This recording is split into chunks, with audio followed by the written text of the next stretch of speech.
Sound and light are everywhere in the animal kingdom, as well as the furry fandom.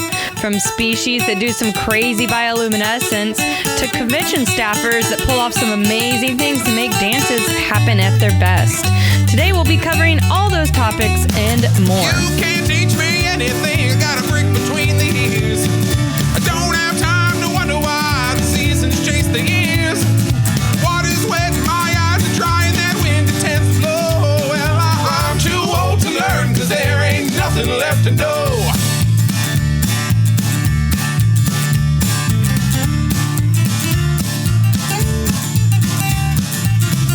You're listening to Phyla and Fandom, a podcast on the Nerd Sloth Network ran by two furry scientists, your resident zoologist, Dr. Wildlife, and bug lover me, Nassie. Each week, we'll be exploring the world around us by discussing current topics in our own scientific fields, as well as current happenings in fandom-based subcultures like the furry fandom. Today's date is April 30th, 2019, and this will be episode 4. So joining us today is a good friend of mine, Milo Husky. Milo is not a scientist, but he is very involved in the furry fandom when it comes to staffing conventions, specifically in the AV sections of cons. And because of this, we thought it'd be a good idea to make today's episode all about bioluminescence, lighting, and sound in both the science and the furry world. So welcome, Milo. Hi. Well, thanks for having me. No problem. And what all of you podcast listeners don't know is we've been trying to record this episode for a while now, and it is finally happening. It's definitely interesting when you're trying to get three people together that are all doing this as volunteers and trying to sync up our work and research and volunteer schedules. But it has finally happened. Who knew life could be so busy? Right? Yeah. I am done being an adult. I don't want an adult anymore. So, as I said, today's topic is going to be all about bioluminescence, which if you didn't know, bioluminescence by definition is the biochemical emission of light by living organisms such as fireflies and deep sea fishes. And I thought a good way of introducing this was, well, I was going to say it's a short quote. It's a few sentences long, but this quote is from Darwin when he first noted bioluminescence. It's probably one of the first records of bioluminescence out there. And the quote says, "While sailing in these latitudes on one very dark night, the sea presented a wonderful and most beautiful spectacle. There was a fresh breeze, and every part of the surface, which during the day is seen as foam, now glowed with a pale light. The vessel drove before her bows 2 billows of liquid phosphorus, and in her wake she was followed by a milky train. As far as the eye reached, the crest of every wave was bright, and the sky above the horizon, from the reflected glare of these livid flames, was not so utterly obscure as over the rest of the heavens."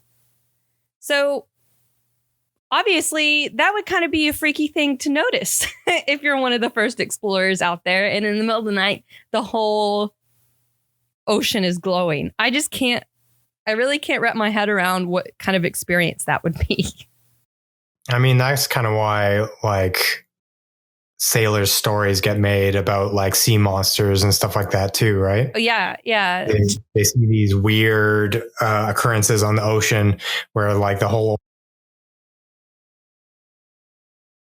Mm-hmm. Just trying to wrap your your minds around something that you've never seen before. You're trying to understand it a little bit better. And all you have to go off of is your imagination or folklore from back home, basically. Mm-hmm. Which, at least now, we've had many scientists before us that have studied this extensively, even more so than I have, because as we were all talking before we started recording, I am just interested in bioluminescence. It is by far not my specialty, but it's something that I think all of us, scientists or not, have experienced or just read about as a general interest. I mean, who hasn't dealt with fireflies? I feel like that is such a staple to any childhood experience, regardless of where you grew up. Yeah, pretty much. I mean, I remember going to my grandparents' house and they had a big farmer's field. And every time around like August in the fall, starting in the fall, there would be just the whole field looked like it was on fire because there were so many fireflies flashing. It was so cool. So you're the insect person here. I'll admit, I don't know much about fireflies other than they light up and they're pretty dang cool. But for them, what is their purpose of bioluminescence?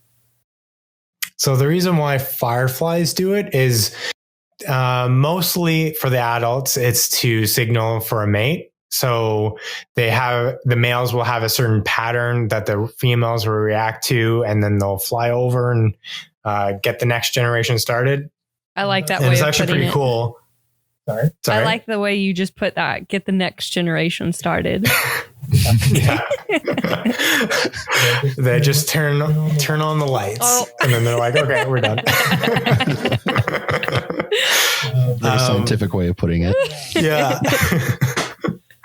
But it's pretty neat actually, because there's been a lot of research on the frequency and patterns and how you can adjust the patterns. And if you do so, sometimes the females will reject the males if it's not to their liking, like if the pattern isn't fast enough or in a certain frequency. It's pretty cool. Yeah, it's awesome. And I feel like, now I'm just going to keep saying this as a disclaimer in case there's other scientists listening and they're like, wow, what she said is completely wrong. Comb jellies, I know they do it for many different reasons, but I feel like comb jellies also do that weird bioluminescence dance for courtship behaviors too. I feel like, I mean, this could be very far from wrong or very far from correct, but I would assume almost everything that does bioluminescence, even if it's not the major reason they do it, I'm sure almost all of them have adapted to use it for courtship.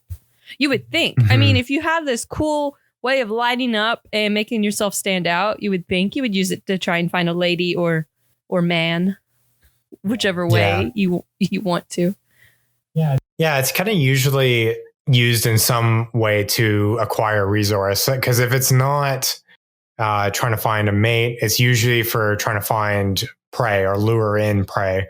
Because they found that the larvae of fireflies, they actually use the bioluminescence as well. And for the longest time, they didn't know why, because courtship seemed like the only reason why the fireflies had it. But as larvae, they can lure in some kinds of prey. Some of the firefly species are predatory. So they still don't know 100% of why the larvae can use it as well. But that's one of the reasons that they've suggested. Well, in talking about prey and such, I think the best animal to kind of move on to now is the anglerfish, because I feel like regardless of how involved you are in the field of science, you've heard of the anglerfish at some point. I mean, Milo, you've at least heard of it, I would think, right? I've seen Finding Nemo. Oh yeah, Finding Nemo. See, like, I love all these new cartoon movies because they are like increasingly becoming more and more educational, whether you notice it at first glance or not. And the anglerfish in Finding Nemo is the perfect example of that. Mm-hmm. So, Milo, I'll let you describe this since you just kind of, put yourself up front with that comment. What does the anglerfish do in Finding Nemo? How did they first notice it? Do you remember? Well, not really. No, Milo, you let us down. Oh no! All right, now we're just gonna watch the whole Finding Nemo. We're just the rest of this having it podcast played in the background. The rest of this podcast is like Finding Nemo commentary. I honestly don't remember the last time I even watched it. That's okay. Well, working in an aquarium, I feel like Finding Nemo is just built into my memory because we have a disc of it that's in our party room. And if I'm ever in the party room working on like an organizing project, I usually put it on the TV to give me something to like have as background noise. So I feel like I could probably quote the whole movie, but let me walk you through the anglerfish scene. So we got Dory and we got not Nemo. It's his dad, whose name I can't remember. Not Nemo. That's his canon name now. I like how I'm like, I could quote the whole movie, but his dad's name, that is like lost on me. I don't know.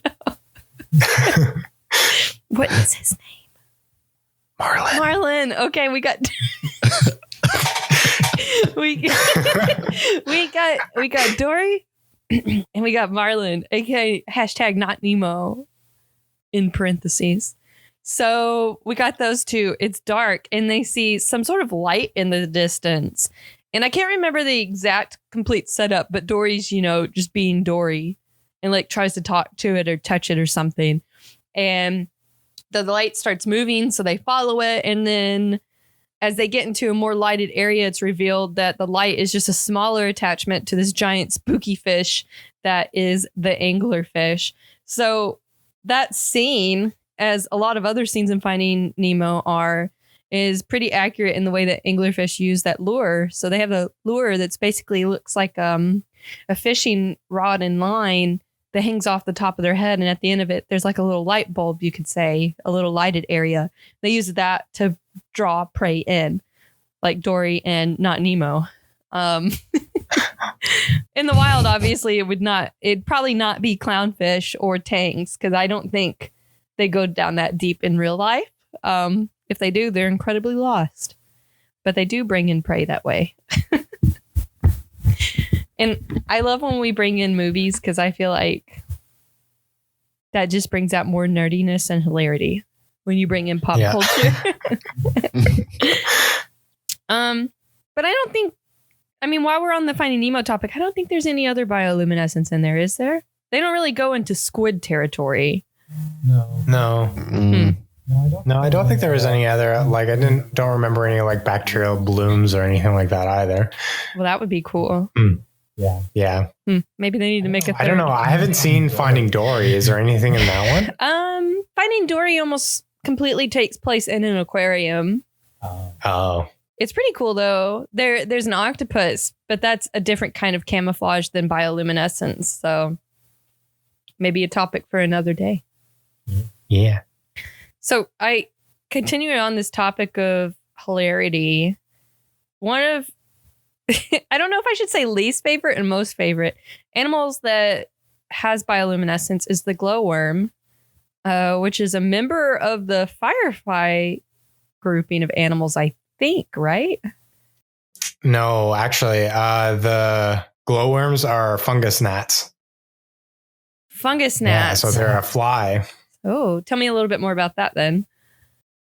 Yeah, so the fungus gnats, they live on the surface of caves and they have this kind of, it's like a sticky, silky jelly substance that they move around in and they lay kind of as a trap. And then as they glow, it glows all of this slime and it attracts little prey species, other species of flies and little things that are dancing around in the caves. And when it gets stuck, the gnats will climb down the slime and eat whatever happens to get caught. They're kind of really horrifying and gruesome, but cool. Well, I know before we started recording, I kind of hinting at this weird experience I had with glowworms. I'm just going to call them glowworms because that's how they're marketed as when you visit New Zealand as a tourist. Yeah. And they have all these beautiful signs in New Zealand. It's like, come blackwater rafting, see the glowworms, visit the glowworm caves. And I'm like, wow, this sounds really beautiful, right? Well, I got convinced to go on a glowworm tour when I was in New Zealand back in 2011 when I was in undergrad. And I knew that blackwater rafting was in a cave, but I didn't really understand what that experience was supposed to be like. And as we got there, I soon found out blackwater rafting was where you put on a wetsuit. You have one single inner tube that is just for your butt. You don't ride with other people. You all have headlamps on and you're in a cave the entire time with really quick moving deep water. So it's like all your fears of whitewater rafting, but you condense it inside of a cave. And that's what... Yeah, that's kind of terrifying. Yes. And it had rained a lot beforehand. So we get into the cave and the instructor's like, oh, wow, this is the highest I've ever seen it.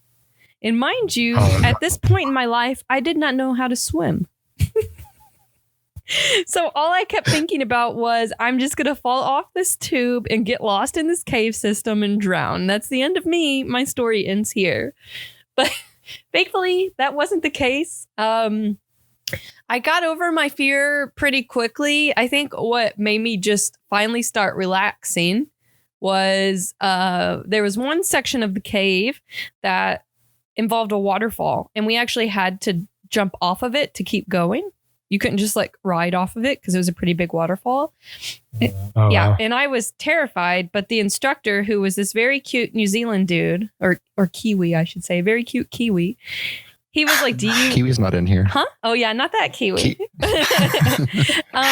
And this guy was like, oh, do you want me to hold your hand? And we jumped together. And I was like, sure, I think that will make me feel better. And he made a comment. He's like, well, we're going on 3 no matter what. So like, I'm going to jump at 3. And if you don't jump, I'm dragging you with me. So in other words, I better jump or I'm going to have a real bad time getting drugged down. So he counts the 3, and believe it or not, I jumped like right with him. And after that, I felt kind of secure. I think I just needed a little bit of a push. And what helped is shortly after that very intense scene, the water started relaxing. It started moving really slow. And they instructed us to all turn off our headlamps because right above us was all these glowworms. And so we laid on our backs and just floated through this cave. And there was all this like bright blue and green glowingness. I'm going to say glowingness because that's just what it looks like in person. But it looked like a starry night inside of a cave. And we spent, a good 15, 20 minutes just drifting under that until we exited the cave out in the rainforest. And that, I think, as weird as it sounds to just relax under poop-like jelly that glows. I mean, because that's what it is. Yeah. As gross as it may seem, it's just really relaxing to just sit there and look at it. Because I think it's just one of those underappreciated things in nature, like bioluminescence. Yeah, it's just a marvel. It is one of the most amazing adaptations out there, I think. And it doesn't get enough attention, I don't think. Yeah. Especially because, I mean, a lot of people don't realize that there's 2 different types of bioluminescence. I mean, there's the type that's symbiotic, which is bacteria, glowing bacteria inside of an animal. Think like a flashlight fish whose cheeks light up. That's symbiotic. Then there's other creatures that are autogenic, which means that they're producing all of those chemicals on their own, which seems like a very taxing thing. I would think that would be pretty energy intensive to like have on this added body function, or at least that's how I see it. Mm-hmm. But no, go ahead. It's not really though. That's the kind of interesting thing about secondary metabolites is it's difficult to make the body start to produce them with the adaptation, but once it starts producing them, it certainly is taxing and it costs energy, but the benefits that you get from it far outweigh it, and that's why it gets propagated. That's why natural selection takes its course. The fireflies, it's not very taxing for them to make the chemicals, but it's pretty neat how they end up producing the light because they've adapted these 2 separate little organs in their abdomens or their butts. And when they want to produce the light, they'll extrude one chemical into a 3rd chamber and then another chemical into that 3rd chamber. And as they react, they'll take in oxygen and then it's kind of like a combustion reaction, the way it will produce light, but instead of producing heat, it produces just more light. And then that's how you get the little flashes that you see. That's awesome. And then, then you have the other creatures that just kind of, this is not actually how it happens, but I think of it as leeching off other creatures. For their glowing abilities, because you talk about all this awesome chemical things that things like fireflies do, and then you have like the anglerfish that have just bacteria collected in one spot that they benefit from, or a lot of types of squids. That's all symbiotic, so they're not producing it on their own like the fireflies or the glowworms. They basically just get all of their glowing ability from other creatures who are pretty awesome. Do you know what the bacteria get in that exchange? I would think somehow they're feeding off like the energy from whatever prey those creatures pull in with the bioluminescence. I would think like if an anglerfish is using the bacteria getting food, then I would think maybe somehow that food, like the energy is passed on to the bacteria. Yeah, because if they're part of the animal's body and they live in the body, I would think some of that digestion energy like gets to them. That's something I'll definitely, I've never really thought of that. That's something I'm gonna have to look up after this podcast because now I'm like genuinely curious about it. Cool. Yeah.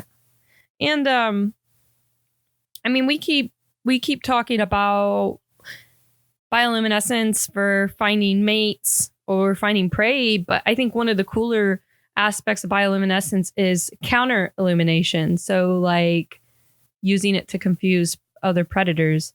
A lot of squids do this. And the fireflies and such do too, I'm sure, if they could confuse a group of predators. Cause I don't know about you guys, but when I used to chase fireflies as a kid, when they would light up, I would think they were in one place. And then next thing I know, they're somewhere else.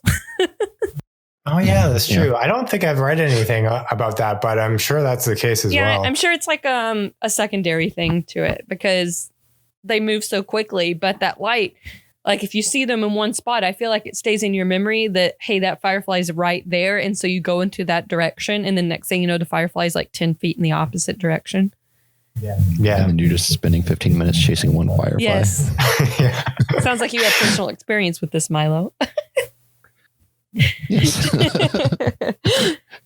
Oh, all those poor fireflies we probably killed as kids without realizing. Yeah. Yeah. Jars and jars of them. Oh, no. I actually have a really cool jar of fake fireflies.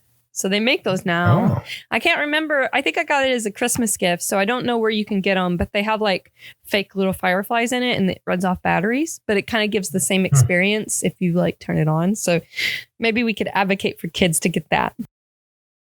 Yeah, that'd be fun. So, I mean, honestly, as bad as it is to just run out and catch things and let them die in jars. But think of how helpful those weird experiences like that were for like us as kids, not only just giving us something to do, but like for you and I, Nazi, like becoming scientists, like that little bit of curiosity towards something that we didn't know much about. Yeah. Curiosity and marvel and wanting to know more about why it happens. Mm-hmm. Exactly. And I think, honestly, I think that's a good segue into our next section, which is talking about what Milo does in the fandom. Milo, you do AV work for 2 different conventions, and I'm kind of curious, what got you interested in that? Was it something along the lines of you thought it was pretty cool and you wanted to learn more about it, kind of like us with the fireflies?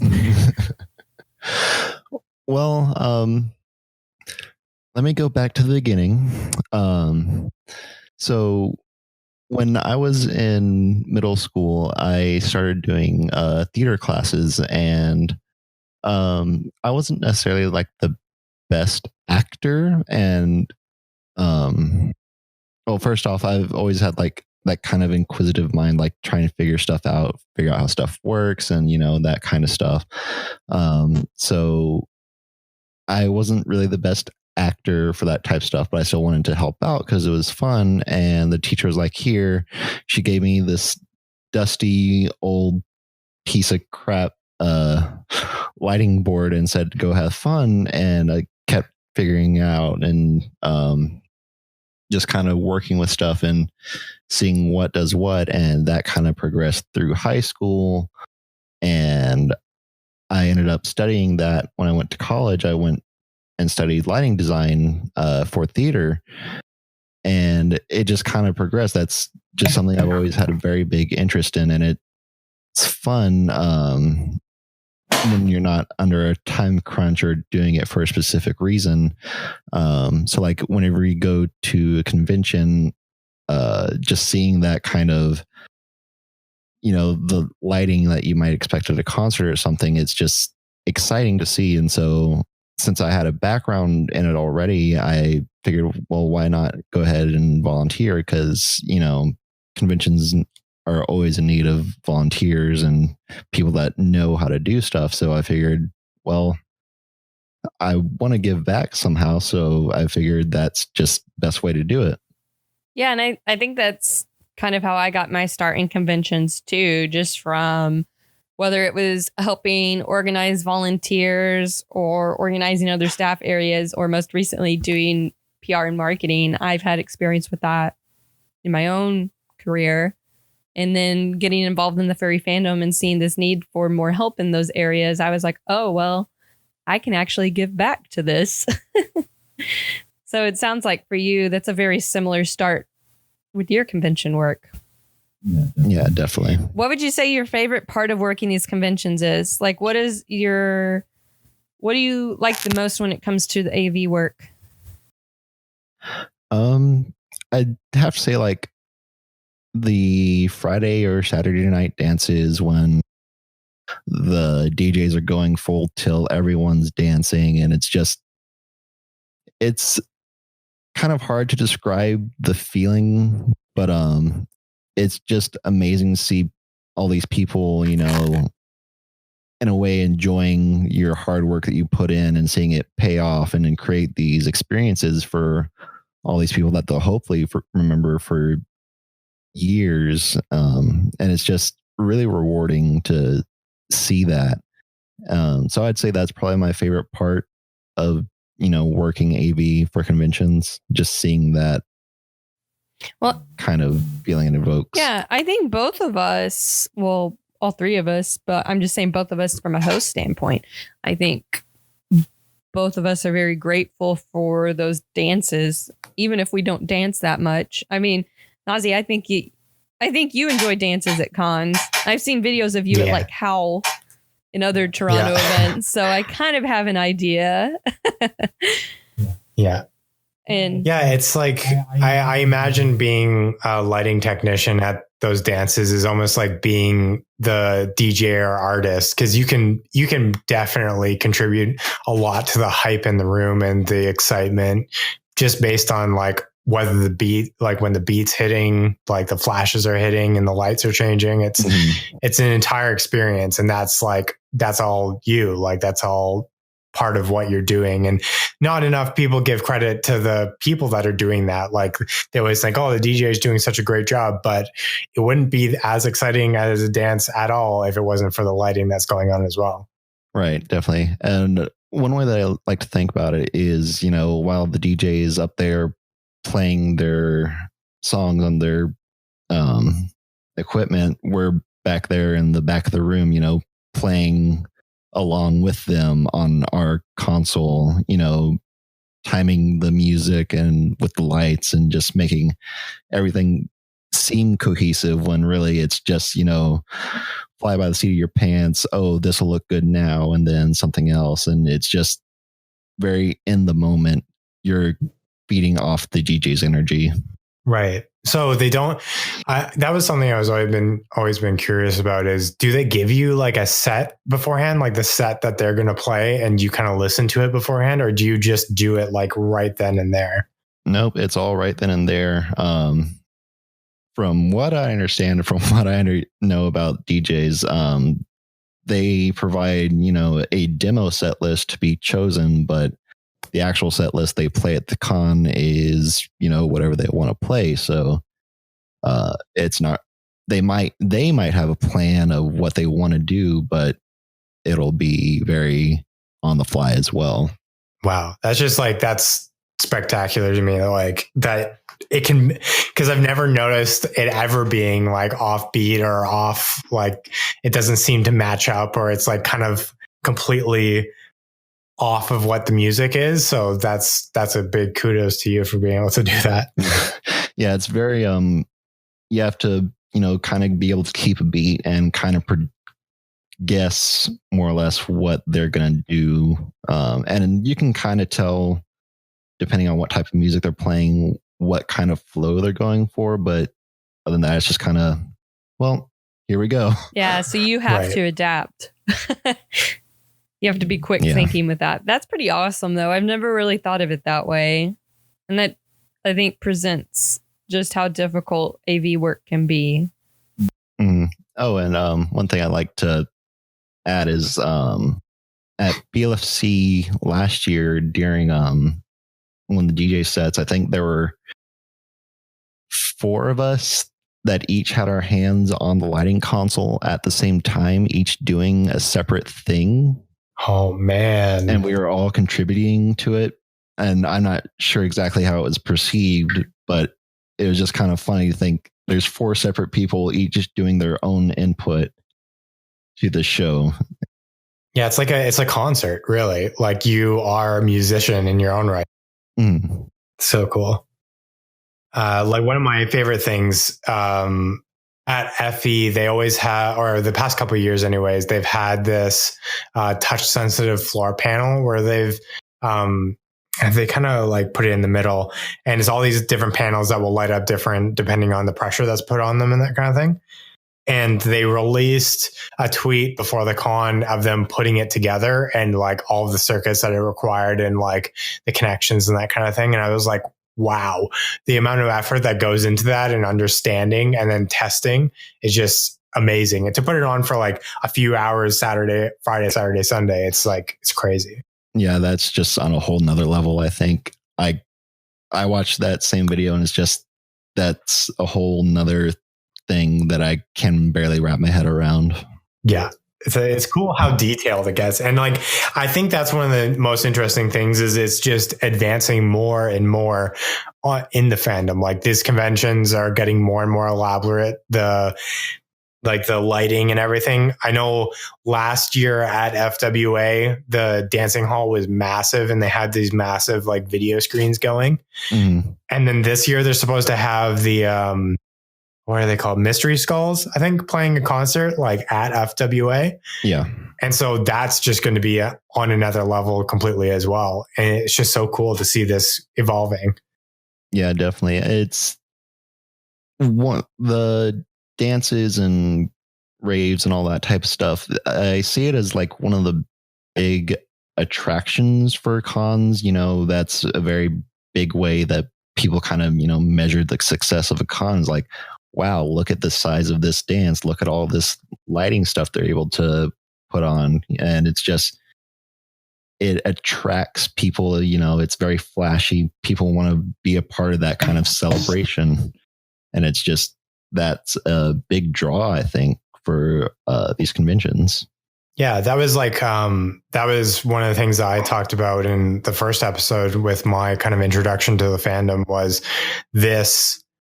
the dances, the lighting, like especially the fursuit dance competition. That's what got me into wanting a suit and want to start suiting because of the energy and the excitement and the lighting. Definitely, like, that's one of the accents to it. That's what super contributes to it. So hearing about all the stuff that goes on behind the scenes is really awesome. Definitely. You guys keep talking about like all this work that goes into the dances and making these dances like an experience more than just, hey, I'm going to show up and listen to music. I think we're starting to see, just attendees giving back to the dances too, with more and more creative fursuits to take part in these dances. The most famous one of recent is probably that gym raptor that was at MFF, the white gym raptor that basically everything glowed on it in sync with the music. And I was out at the dances when they showed up. And I have a Protogen suit. It lights up. So I know all the hard work that goes into suits like that. But the gym raptor was just next level because I'm watching it in every beat and just every part of that song. The whole suit is reacting to it. And yeah, I think it not only a suit like that makes it such a good experience for the suitor because it's awesome to know that you were showing some sort of outward emotion to the music with your suit, but also just being there at the dance along with them is such a cool experience to be dancing next to someone with a suit like that. I think that gives back in its own way. Obviously, it's not on the exact same level as the AV work that goes into these dances, but it's just an attendee level way of bringing life to a convention, and specifically bringing life to these suits that usually just have a blank stare, you know, which is fine. I mean, obviously we all like fursuits regardless of that so-called blank stare, but lighting rigs and sound rigs added into suits and other animatronics, that's just crazy to see what's happening year after year and how fursuits are evolving in a way. They're getting bioluminescence properties. Yeah. Soon it'll be symbiotic. We'll start injecting our suits with bacteria and then they'll just start growing on their own. You know, that oh my God I just said was actually a very excited oh my God, because that would be so cool. I don't know how that would work, but I was just like, wow, that'd be so organic. All right, it's time for Nasty and Doc to get their mad scientist skills on and get this going. The suit would probably like come to life and then like take over the wearer. Oh no, we're getting into transformation talk. Oh no. Hey, it's TF Tuesday. It is. Wow. See, look how that just slips into my conversation. Not that I'm interested in those things. You know, that was just completely... For those of you that can't tell, and I'm not sure if you heard that or not, but Fuse is a surprise guest on this. He is not taking part in the podcast, but he's giving commentary in the background. It's Fusecast. And he just made a snarky sound whenever I said I'm not into that. From a distance. I don't know if it was picked up by the microphones, but I just wanted to explain what that sound was. But yeah, that Gem Raptor's next level. Mike Protogen suit, I think what Kyborg Studios started doing with like the Primogen suits, which came before me, the two that were before me, and then mine, and then all the other, there's like a few other animals that had light up helmets or fursuit heads, if you want to call it that. There was, I think there was a rabbit and a ram, which was Kyborg's suit. Those kind of like help spark this interest in adding lighting rigs to suits. And then you're starting to see things like the Gem Raptor. It's like this amazing leap. And it makes you really wonder what's next for suits. My suit doesn't react to music, but I've always been curious if there's a way to rig that up. So if there's anybody listening to this who would like to help me figure out a way to adapt my lighting rig to react, maybe even to just my voice. I mean, that would be cool to see the face or the mouth line on my suit move when I'm talking. And then like have a mic filter in the suit to make it more like digital too. Oh, that would be so cool. And then I'm just imagining all the possibilities now, because then you could be like, I'm just imagining the Protogen head reacting to the sound when you're on stage for a dance competition or something like that. Oh my God, yes. That would be amazing. Yeah. That would be so cool. That I actually dream of things like that sometimes, like entering dance comps where I can use the Protogen face, like the digital part of it, to react to songs, to like be part of, like, to bring the song to life. And I dream about it, but you know, I just got to work up that courage. I keep telling myself that I'm going to enter a dance comp. I first said it with Fiesta, and then that didn't happen. And then I said FWA, and then FWA's next week, and I haven't practiced nor entered. So maybe one day. Well, listeners, you can hold her to it now. Oh no. You put it out there. Yeah, you put it out there. Oh no. So speaking of holding people accountable and making them do things, Milo, what's going on with your YouTube channel? You know, it exists. I mean, your content's so wonderful. You can tell that you take what bits you know from like AV work at cons or in real life and putting it into YouTube, even though, I mean, unless you have some sort of secret I don't know about, but you put just as much quality into those YouTube videos despite not making money off of it. Unless you have some secret recipe. I've made $100 before they turned off my AdSense. No. What'd you spend that $100 on? I don't even remember. Canes. I bet it was Canes. Chicken strips. It might have been actually. But yeah, I mean, I know I really enjoy your videos, but I may be biased because we hang out in real life and you're a good friend of mine. So maybe we'll have to put other people to the test when we'll give your channel a shout out at the end of this, and we'll let our listeners be the deciding factor. Should Milo make more content? Yes or yes? So kind of finishing up this discussion on just lighting work. Do you have any like basic advice for like proper lighting techniques if someone were looking to get into YouTube, Milo? Yeah, I think I can give some. The main thing you kind of don't want to do is you don't want to like put all the lights behind you. That will obviously not look good. And if you can, one of the easiest things to do to improve it is, go on Amazon, get, a cheap little LED light. I know they make them really cheap, like $20 or something. So it's sitting in front of you, like where the camera is and facing you. And it can vastly improve the look and quality of your video. Because that, in my opinion, is like one of the easiest things to do to really, up the quality and, just make your video feel like it has a much higher production value. And even if you can't spend money for whatever reason, just like get a lamp or something and point it at a wall and bounce the light back towards you. Just something is better than nothing most of the time. It obviously kind of depends on, how much you can spend on it, what your setup is and what you're looking to do. But it's very easy to, make your video look good.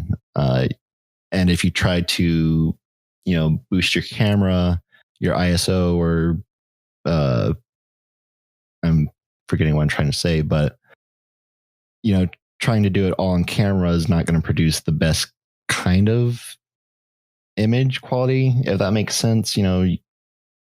Make everything look good rather than trying to, fix it in post, because there's only so much that the editing software can do before it just turns out even worse. Which is what I found out before I got my new camera. I was like trying to make it better, and no, just not possible. So like good camera, if at all very possible, or in good lighting. Yeah, it's very easy to improve that. And there's tons of YouTube videos about, here's this light that's super cheap, or here, try this technique to get this effect. And the internet's a great resource. Definitely, look up stuff on YouTube and keep learning, and never be satisfied with how it is, and always keep looking to improve. I think I can relate to that. I'm like, I edit a video and I really like it, and then I'm like, no, it can be better. And then the next episode's like slightly better, and slightly and slightly. And we get there. But yeah, for all of you listening to that, that's what I did for my YouTube videos. I just went on to Amazon and I found like a cheap ring light, a ring LED light. It wasn't that expensive. Like Milo was saying, it was probably about $20 or so. Maybe, I think I may have went for like a higher model one that was like 30 or 40, but there are some really cheap ones out there. Even ones that you can attach to like your phone, if that's what you're using to record video with, or there's ways to just get really small ones and attach them to your cameras of any kind. So Amazon, that place works wonders. So, Milo, we've now reached the most difficult part of our podcast, and that is the Fursona questionnaire, aka trivia about your fursona species? And we all know I'm great at trivia. Oh, no. Okay, for those listening, we tried to start a trivia night. Not start a trivia night, but start going to a trivia night. We went once. We haven't been back. I mean, it was really fun, but like, I think it's all about what we mentioned at the beginning of this podcast, how difficult it is to find something that matches all of our schedules. Plus, we didn't do so great. But now is your redeeming moment, Milo. Now is your redeeming moment. Are you ready for it? No, I'm going to mess up horribly. Oh, no. So we'll start out simple, okay? And I think you should be able to get this one. Okay. Siberian Huskies are most commonly used for, and this is multiple choice, herding, sledding, retrieving, or obedience. Well,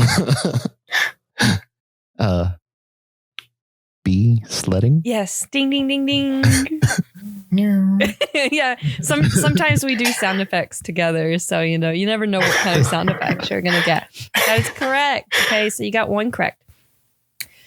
Huskies belong to which group of dogs? This is multiple choice again. The Spitz, the Retriever, the Terrier, or the Spaniel? The silence worries me.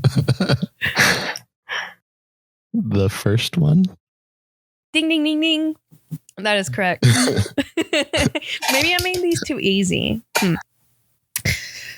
Okay, next question, also multiple choice. The United States has the highest pet dog population in the world. Approximately how many doggos live here? 10 million, 20 million, 40 million, or 90 million? Ooh. Actually, that's not something I've ever thought about. 40 million? Nope. Oh. You got that one wrong. What's your second guess, though? 90? Yeah. Wow. That's a lot of doggos I didn't know that either. in the United States. So it's funny. When I make these trivia questions, I'll write down notes on like the correct answer, and then I'll make up like the other choices. So I'll find these facts on like statistic pages or random dog pages and build questions based off of them. Originally, I had the correct answer as 70 million. And then I was looking back before the podcast and I noticed that was a stat from a few years ago. And it's actually went up like exponentially since then. So I had to correct it really quick because I looked it up and I was like, oh no, I'm going to say there's 70 million dogs. And then there's going to be one person listening to this podcast. It's like, that's wrong. It's way more. We love dogs way more than that. So I had to correct it last minute, but it is 90 million. I think the exact number was like 89 point something, but I felt like saying 90 million. Saying 10 million, 20 million, 40 million, then 89 million. I feel like you'd be like, okay, that one's oddly specific. 89.3. Okay, here's your last question. This is a fill in the blank, and it's kind of a funny one. It's actually my favorite question. And if you've listened to any of our other podcasts, you'll notice that our last question is always the weirdest one. I think Nazi's question for Spots was like, or maybe it was Pepper. There was like an Animorphs question in here once. Yeah, that was for Pepper. Yeah. So like our last question is always the weirdest one, and we're just going to keep up that trend with this. It's a fill in the blank.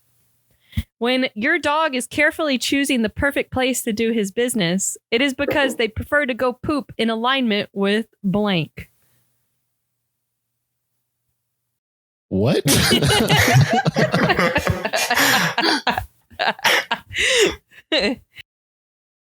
I'm going to say alignment with the Sith. We should too. I'll read the question again. When your dog is carefully choosing the perfect... This is just too funny. When it's carefully choosing the perfect place to do his business, it is because they prefer to go poop in alignment with blank. in alignment. I honestly have no idea where the. I mean, have you ever seen a dog, like you're taking I know you don't have a dog, but people taking their dogs out. But you are a dog. You are a dog, so you should know. So how do you poop? Do you How ever do go you to the poop? bathroom and you just spin in a circle for a little bit and then you just do your business? I mean, you're a husky. You should know. You do this.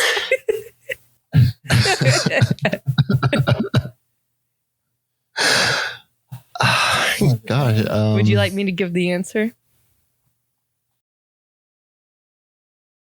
Yeah, I honestly have no idea. So, when your dog is carefully choosing the perfect place to do his business, it is because they prefer to go poop in alignment with the Earth's magnetic field. Don't know. Surprise. So, you could just be making this I'm up. not making and I it totally up. There's believe like you. scientific studies on this. No one really knows exactly like why, I don't think, but they've done studies on it where they're like, why do dogs spin in circles before they go poop? And it's because they like to align themselves with our planet's geomagnetic field. So the magnetic fields of our planet. And I mean, dogs aren't the only ones that like to be lined up with the magnetic fields. I mean, birds are involved in whales, a lot of animals, but I don't know if all the others spin in circles with the field before they go do their business, or if dogs are just that interesting. Here's my theory. They have magnetic poops and it comes out easier if they're aligned with the poles. I mean, have you ever tried to pull magnets apart from each other that are improperly aligned? I mean, Yeah. maybe dog poops the same way. Just get Next thing you know, stuck in you're that just, gonna rectum. you're just gonna be going around looking at dog poops with a magnet, just trying to. I mean, at what point does this podcast not... Don't do that, kids. Don't try that at home. I was about to say, at what point does this podcast become not all ages? Last conversation I had with Nerd Sloth, they were like, is this like an all ages podcast? And I'm like, yeah. And then we just went on like a 5 or 10 minute rant about dog poop. So I don't know where that classifies us. Everybody poops. Yeah, that's a kid's book too. So yep. Not everybody has magnetic poops. Not everybody has magnetic poops. And that's science. And that's science. So speaking of science and guessing things, Nazi, do you want to carry on to our weekly trivia question? Yes, this is the weekly trivia question for all of you, and that's Guess Who, and that's who spelt with an HOO.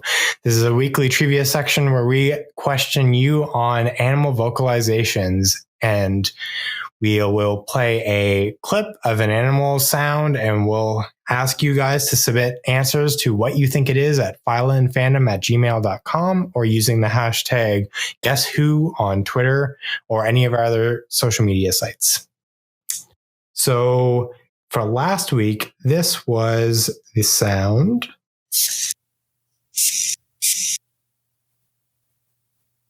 And Milo, you won't actually be in this, but what sound do you think that is?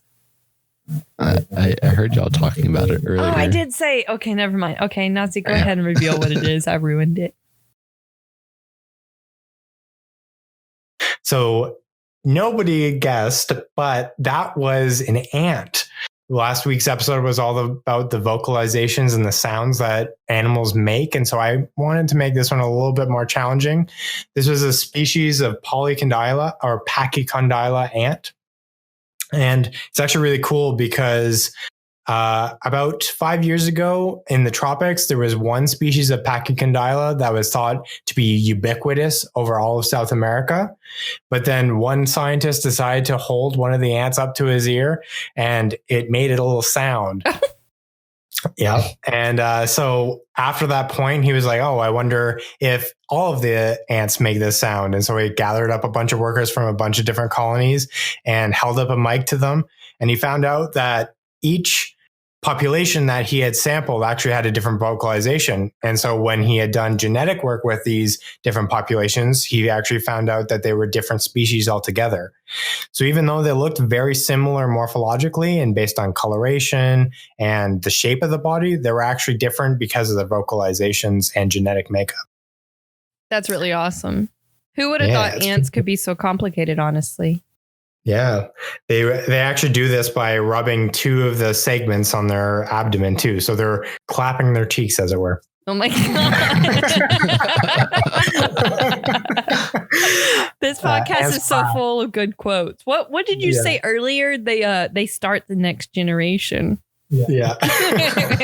It's just going to be like hashtag nasty quotes. Yeah. Explaining biology. I love it. All right. So for this week's vocalization, here it is.